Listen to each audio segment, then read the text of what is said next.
something's not right here. You know what I'm saying? So that's when I say sometimes what you don't say is as or even more important than what you do say.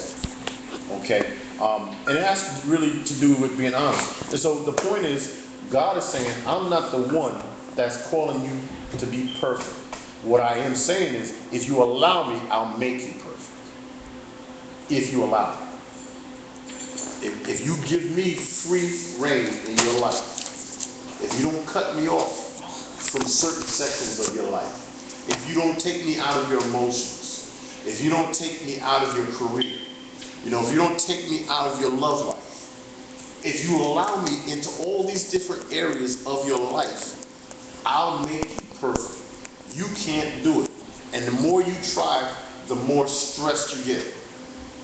The more weight you take on you, the weight really is what I should be bearing. But I can't bear it if you want to hold on to it. Because it's like, I'll let you hold on to it until you give it up. And when you give it up, a lot of times, you find out when you let go, that release is something, it's like, a load off your mind, off your heart, when you can release it into God's care. Because reality is, what we find out is, you can't do a whole lot about it anyway. We'll get to a point where we can deal with what we can deal with. And at that point, it's like, okay, whatever that might be, let it go.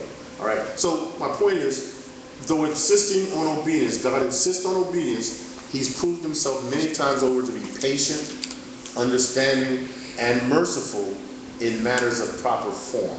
Okay? Acts 15 and 10. Let me just read that real quick. Matter of fact, let me grab your Bible here.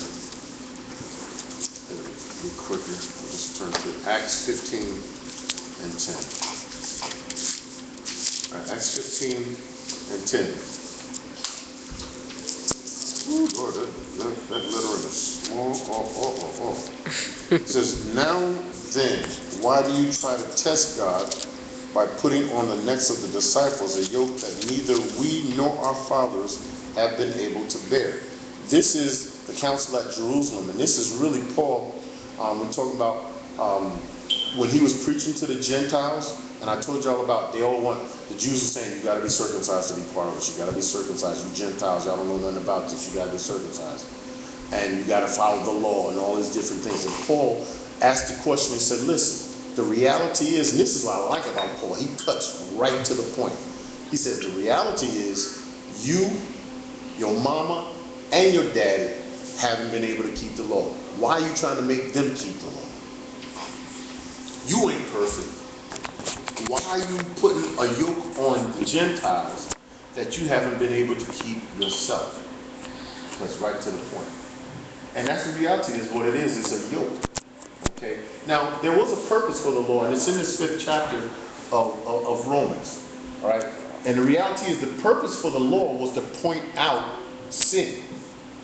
It's like if you live in a land where there is no law, everybody does whatever they want to do. And you can't tell them whether it's right or wrong. If they punch you in the face and there's no law, there's no police, there's nobody, there's no judge, there's no court system, there's no redress for actions that have harmed you, well, you're going to take the law into your own hands and get your own retribution. But the law is to decide what is right and what is wrong. That's the purpose of the law, to point out something that is wrong. So the purpose of the law was not that, politicians say this, you cannot legislate morality. In other words, you can't make a law to make somebody behave. Now, you can make a law to punish them when they misbehave, but you can't make people good by making a law that says you have to do this, because you can't get inside people's heart and people's minds. Okay, you can't get inside their experience. However, the law says this is right, this is wrong. That's the purpose for the law.